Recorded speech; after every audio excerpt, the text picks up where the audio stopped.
اپنے دل میں یاد کرتا میں بھی اسے اپنے دل میں یاد کرتا ہوں۔ جب میرا بندہ کسی محفل میں میرا ذکر کرتا ہے میں اس سے کہیں بہتر محفل میں اس کا ذکر کرتا ہوں۔ اللہ کی محفل تو ملائے اعلیٰ کی ہے، ملائکہ مقربین کی ہے۔ بہرحال اللہ کو تم اپنے دل میں مستحضر رکھو، اللہ تعالیٰ تمہیں بھی یاد رکھے گا۔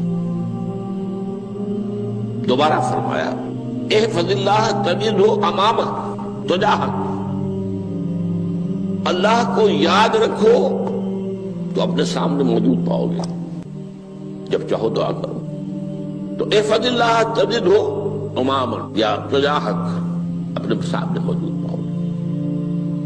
اذا سألت فاسأل اللہ، اب آ گیا وہ مرکزی مضمون۔ دیکھو جب مانگو اللہ سے مانگو، غیر اللہ کے سامنے ہاتھ دراز کرو ہی مت۔ ایک حدیث میں آتا یعنی حرام نہیں ہے، دنیاوی قواعد اصول قوانین کے تحت کسی سے مدد چاہنا، کوئی سوال کرنا حرام نہیں ہے۔ آپ سوال کریں، مدد لیں، اسی پر دنیا قائم ہے، ایک دوسرے کے ساتھ تعاون کے ساتھ۔ لیکن اونچا مقام کیا ہے؟ کسی سے سوال مت کرو سوائے اللہ، یہاں تک کہ جوتے باندھنے کا تسمہ تمہیں درکار ہے تو بھی کسی سے مت مانگو، اللہ سے مانگو۔ کیا پتہ اللہ کس کے دل میں ڈال دے اور وہ آ کے تمہیں تسمہ پیش کر دے۔ ہوتا ہے ایسا، مسافر ہوتا ہے۔ جو اللہ کے ساتھ لو لگا کر رکھنے والے ہیں ان کے تو ایسے واقعات ہوتے ہیں کہ دل میں ایک بات آئی اور اس کے بعد وہی بات جو ہے وہ کوئی شخص آ گیا اور اس نے وہ بات پوری کر دی۔ کیونکہ لوگوں کے دل جو ہے وہ تو اللہ کے دو انگلیوں کے مابین جو چاہتا پھیر دیتا ہے۔ کیا پتہ اللہ کسی فرشتے کو انسانی شکل میں بھیج دے، آتا ہے فرشتہ، آتا ہے انسانی شکل میں، آتا ہے آپ کی تکلیف کو رفع کر دے، آپ کی ضرورت کو پورا کر دے، اسی سے مانگو، کسی اور سے مانگو۔ یہ ہے توحید کا لب لباب۔ یوں سمجھیے اسلام کی جڑ کیا ہے؟ ایمان۔ اسلام کا جو خارجی نظام عمل ہے، انفرادی اعمال ہو اجتماعی ہو، ان سب کی روح رواں کیا ہے؟ ایمان۔ ٹھیک، ایک بات ہو گئی۔ ایمان کا خلاصہ لب لباب کیا ہے؟ ایمان باللہ۔ جیسے ایمان بالآخرہ بھی ہے، ایمان بالملائکہ ہے، ایمان بالانبیاء ہے، ایمان بالرسل ہے، ایمان بالکتب ہے، ایمان بالقلب ہے، لیکن اصل ایمان۔ اسی لیے ایمان مجمل میں آپ کو معلوم ہے کسی اور چیز کا ذکر نہیں۔ آمنت باللہ کما ہوا باسمائہ وصفاتہ وقبلت جمیع احکامہ اقرار باللسان وتصدیق بالقلب، یہ ایمان مجمل ہے۔ اجمالی طور پر ایمان اس کا نام ہے، ہاں مفصل تفصیلی طور پر آمنت باللہ وملائکتہ وکتبہ ورسلہ والیوم الآخر والقدر خیرہ وشرہ من اللہ تعالی۔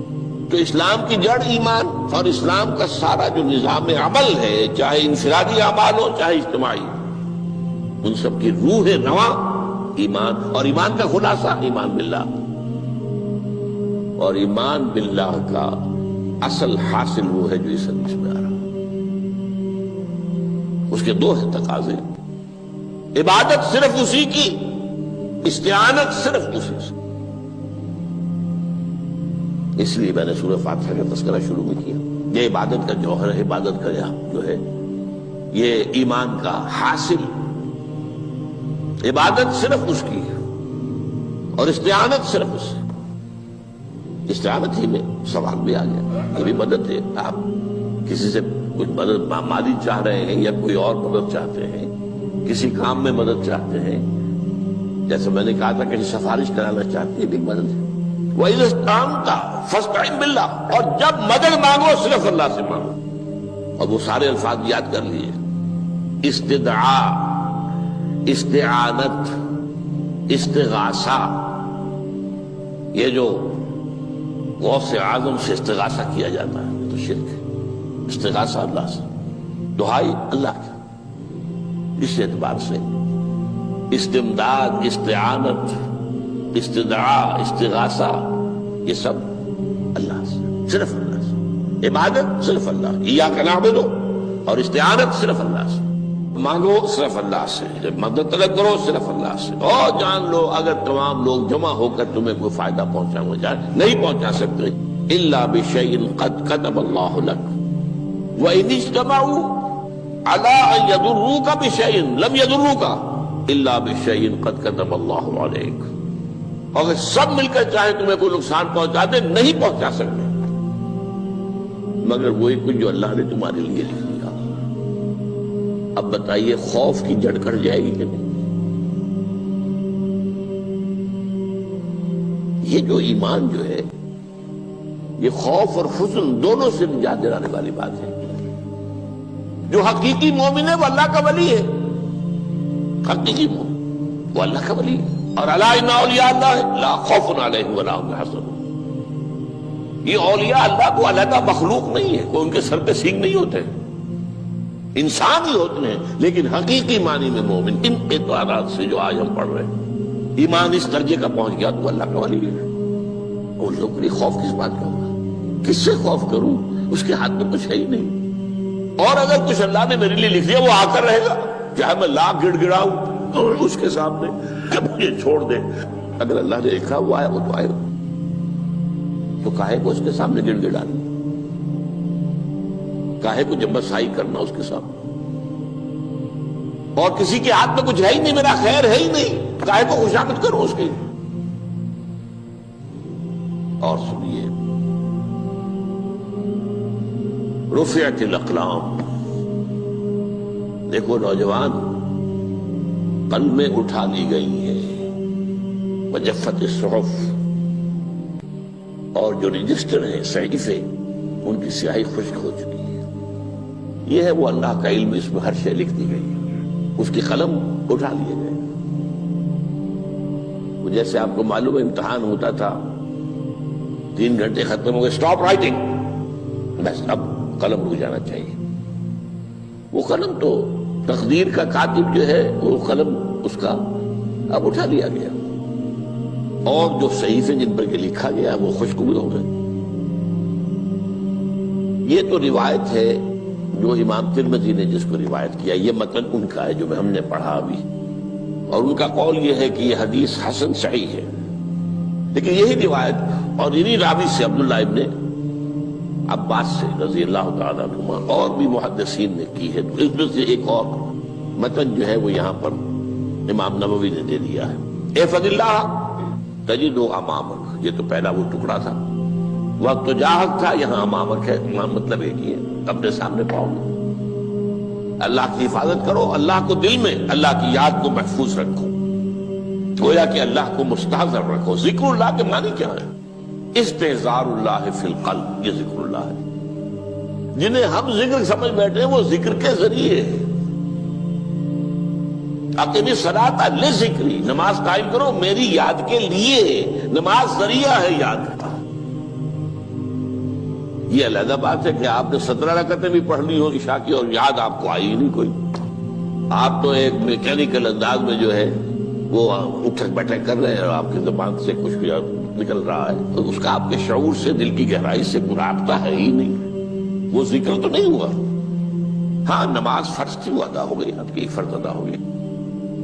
تو جنہیں ہم نے ذکر سمجھا وہ ذرائع ذکر ہے، اللہ اللہ سبحان اللہ سبحان اللہ زبان سے، یہ تاکہ اس کے نتیجے میں وہ ذکر حاصل ہو جائے۔ استحضار اللہ فی القلب، ذکر کے معنی ہے استحضار اللہ فی القلب۔ تعرف الی اللہ فی الرخاء، اور دیکھو کشادگی کے وقت میں تم اللہ کو یاد رکھو، اللہ کی طرف رجوع کیے رہو، بھول نہ جاؤ۔ وہ نہ ہو جو کبھی کہا تھا، بہادر شاہ ظفر کے اشعار میں سے بہت زور کا شعر ہے، ظفر آدمی اس کو نہ جانیے چاہے کتنا ہی ہو فام و ذکا، جسے عیش میں یاد خدا نہ رہی، جسے تیش میں خوف خدا نہ رہا۔ وہ ہے کشادگی کی حالت میں، جبکہ تمہارے لیے کشادگی ہے، اللہ کی طرف رجوع کیے رکھو۔ یعرف کا فی الشدہ، تو اللہ اپنی توجہ تم پر رکھے گا شدت کے وقت میں، جب تمہیں کوئی تکلیف ہے اس تکلیف کو تم پر آسان کر دے گا۔ تکلیف تو آنی ہے، جو لکھی ہوئی ہے وہ تو آئے گی، لیکن یہ کہ اللہ تعالیٰ اس کی شدت کو، ایک ہی چیز ہے جس کو ایک انسان بہت شدت کے ساتھ محسوس کر رہا ہے، دوسرا آدمی اتنا نہیں محسوس کر رہا ہے، احساس کا معاملہ ہوگا نا۔ وہ تو اصل میں اگر انسان کی نرز کٹی ہوئی ہے تو احساس ہوگا ہی نہیں، سرے سے نہیں ہوگا۔ تو اس اعتبار سے اللہ تعالیٰ تمہارے لیے وہ شدت کی کمی کر دے گا۔ وَاعْلَمْ أَنَّمَا أَخْطَأَكَ لَمْ يَكُنْ لِيُصِيبَكَ، اور جان لو جو چیز تم سے چھوٹ گئی ہے، رہ گئی ہے، وہ ہرگز تمہیں ملنے والی نہیں تھی۔ اب آپ نے کسی ملازمت کے لیے درخواست دی ہے، درخواستیں مانگی گئی ہیں، اپنی سی محنت کر لی، نہیں ملی ملازمت، اب آپ بیٹھے ہوئے افسوس میں، رنج میں، غم میں، فلاں نے یہ کر دیا، فلاں نے یہ کر دیا، وہ فلاں جو ہے بڑی تکڑی سفارش لے آیا تھا، فلاں نے رشوت دے دی۔ چھوڑو میاں اس کو، وہ تمہارے لیے نہیں تھی۔ کاہے کو اپنے ذہن کے اندر یہ کھچڑی پکا رہے ہو بیٹھے ہوئے؟ خواہ آپ شاید سوء ظن میں بھی مبتلا ہو رہے ہو، کسی نے نہ رشوت دی اور آپ سمجھتے ہو کہ رشوت دی ہے اس نے۔ یہ ساری چیزیں جو ساری سیئات، ان کی جڑ کٹ جائے گی۔ وَعْلَمْ أَنَّمَا أَخْطَأَكَ لَمْ يَكُنْ لِيُصِيبَكَ وَمَا أَصَابَكَ، جو چیز تم پر آ گئی، لَمْ يَكُنْ لِيُخْطِئَكَ، ہو ہی نہیں سکتا تھا کہ وہ تم پر نہ آ۔ یہ کر لیتا تو ہو جاتا، شاید یہ کر لیتا، میں نے ٹیکا پہلے لگوا دیا ہوتا تو یہ بات نہ ہوتی۔ بھائی وہ جو ہونا تھا وہ ہونا تھا۔ اب یہ وہ چیز ہے جس سے انسان میں کیفیت پیدا ہوتی، تسلیم و رضا۔ ہم بھی تسلیم کی خو ڈالیں گے، بے نیازی تیری عادت ہی صحیح، اے اللہ جو تو نے چاہا مجھے قبول ہے۔ اسی لیے میں نے آپ کو آیتیں سنائی سورہ تغابن کی، ما اصاب من مصیبت الا باذن اللہ، کوئی مصیبت نہیں آتی مگر اللہ کے اذن سے۔ وَمَن یؤمن باللہ یہدی قلبہ، جو اللہ پر ایمان رکھتا ہو اللہ اس کے دل کو ہدایت دے دیتا ہے۔ ہدایت کس بات کی؟ تسلیم و رضا۔ دوستاں سلامت کہ تو خنجر آزمائی، نہ شبد نصیب دشمن کے شبد ہلاکت تیغت۔ اے اللہ تیری طرف سے ہے، مجھے قبول ہے، اور بظاہر مجھے تکلیف ہو رہی ہے لیکن یقیناً اس میں میرا کوئی خیر ہے۔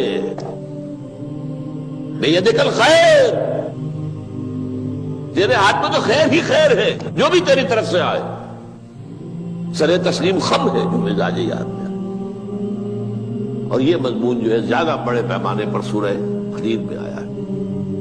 ما اصاب من مصیبت فی الارض ولا فی انفسکم الا فی کتاب من قبل ان نبرأہا، کوئی مصیبت نہیں آتی نہ تمہاری جانوں میں نہ زمین میں، زمین میں زلزلہ آ جانا، سیلاب آ جانا، کچھ اور زمین کا دھنس جانا، یا یہ ہے کہ تمہاری جانوں میں کوئی بخار ہو گیا، کوئی اور تکلیف ہو گئی، اچانک معلوم ہوا کہ انسان جو کینسر ہے، اور کینسر بھی اب 3rd سٹیج کو پہنچ چکا ہے، لیکن جو بھی آیا ہے وہ اللہ کے علم کی کتاب میں پہلے سے لکھا ہوا ہے۔ فی کتاب من قبل ان نبرأہا، یہ کتاب میں درج ہے اس سے پہلے کہ مجھے ظاہر کریں۔